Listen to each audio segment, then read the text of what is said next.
रोहित पवारांनी डीजीसीए विरोधात marine drive police ठाण्यात तक्रार दाखल केली आहे। डीजीसीए विरोधात गुन्हा दाखल करा अशी रोहित पवारांची मागणी आहे। डीजीसीएने व्हीएसआरच्या फक्त विमानांवरच कारवाई केली, पोलिसांशी बोलताना वाद झाल्याचं देखील रोहित पवारांनी सांगितलंय। तर पीआय सोबत बोलताना थोडेसे वाद झाले। एका मोठ्या अधिकाऱ्यानं एफआयआर होणार नाही असं सांगितलं। एफआयआर करण्याचा प्रत्येकाला अधिकार असल्याचंही रोहित पवार म्हणाले। आम्ही इथं एफआयआर करण्यासाठी आलो। एफआयआर करत असताना सुरुवातीला तिथं एक पीआय तिथं सिनियर पीआय उपस्थित होते। मग त्यांच्याशी बोलल्यानंतर थोडी वादावादी झाली। मोठा अधिकारी म्हणजे ॲडिशनल म्हणजे डीसीपी इथं आले आणि त्यांनी तिथं येऊन सांगितलं नाही एफआयआर होणार नाही। मग आम्ही विचारलं का नाही होणार, मग त्यांनी थोडंसं सांगितलं तो आमचा अधिकार म्हणजे पोलिसांचा अधिकार। पण दुर्दैव असं या देशातला नागरिक म्हणून आमचा जो अधिकार आहे तोच आम्हाला वापरून दिला जात नाही। ह्याच्या आधी सुद्धा आम्ही एफआयआर करू शकलो असतो, पण काल जर आपण बघितलं तर डीजीसीए कडनं एक तिथं सर्क्युलर काढण्यात आलं। त्यांनी तिथं एक जी व्हीएसआर नावाची कंपनी यांच्यावर डीजीसीएली फक्त 5 विमानावर म्हणजे 25 विमानं त्या कंपनीची असतील, पण 5 विमानावर तिथं कारवाई करून त्याला ग्राउंड केलं। म्हणजे काल जे पत्र डीजीसीएली काढलं त्याच्यामध्ये व्हीएसआर कंपनी जबाबदार आहे हे तिथं प्रत्यक्षपणे तिथं सांगितलं। छत्रपती शिवाजी महाराजांचा अपमान केला जातोय। विधानसभेत विजय वडेट्टीवार आक्रमक झाले। शिवरायांचा पुतळा उभारला जातो आणि कोसळतो। राज्यात सर्वांना घेऊन जायची भूमिका असली पाहिजे असं विजय वडेट्टीवार म्हणाले। अध्यक्ष महोदय, कुठे काय बोंबलाचं काम सुरू आहे? इकडे या सगळ्या महापुरुषांच्या आदर्शाचं कुठे पालन होत आहे?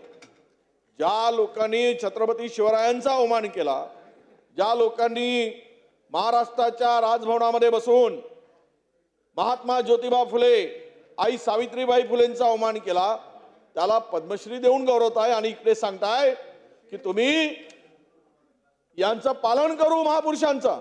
हा महापुरुषांचं पालन आहे। छत्रपती शिवरायांचा पुतळा उभारला जातो आणि 7 महिन्यात तो पुतळा पडतो, कोसळतो।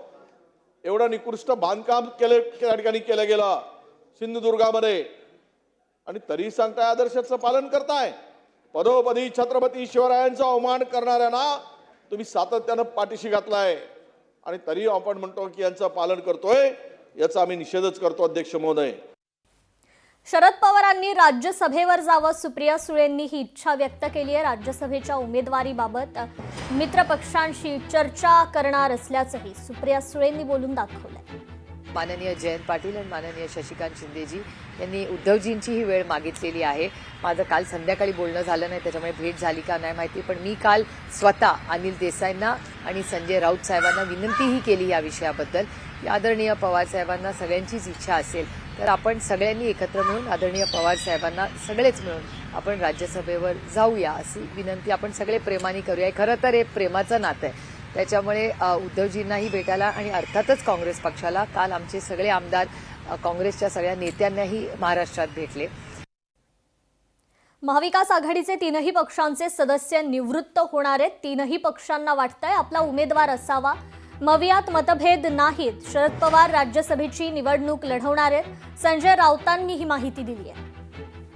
काँग्रेस काय, राष्ट्रवादी काय आणि शिवसेना काय, 3ही पक्षांचे सदस्य निवृत्त होत आहेत। आपला उमेदवार जावा म्हणून आपलं मत व्यक्त करतो, पण शेवटी जाणार एकच उमेदवार। आता तो एक कोण, ह्याच्यावर 3 पक्षामध्ये चर्चा। माननीय शरद पवार साहेब हे निवडणुकीला उभे राहणार आहेत, याच्याविषयी माझ्या मनात शंका नाही। विधान परिषदेत मुंबईच्या प्रदूषणावर चर्चा झाली आहे। गेल्या वर्षीपेक्षा यंदा मुंबईचं प्रदूषण कमी आहे। पंकजा मुंडेंनी ही माहिती दिली आहे। तर प्रदूषण रोखण्यासाठी एआयचा वापर करून मॉनिटरिंग सिस्टीम करू असं देखील पंकजा मुंडे म्हणाल्या।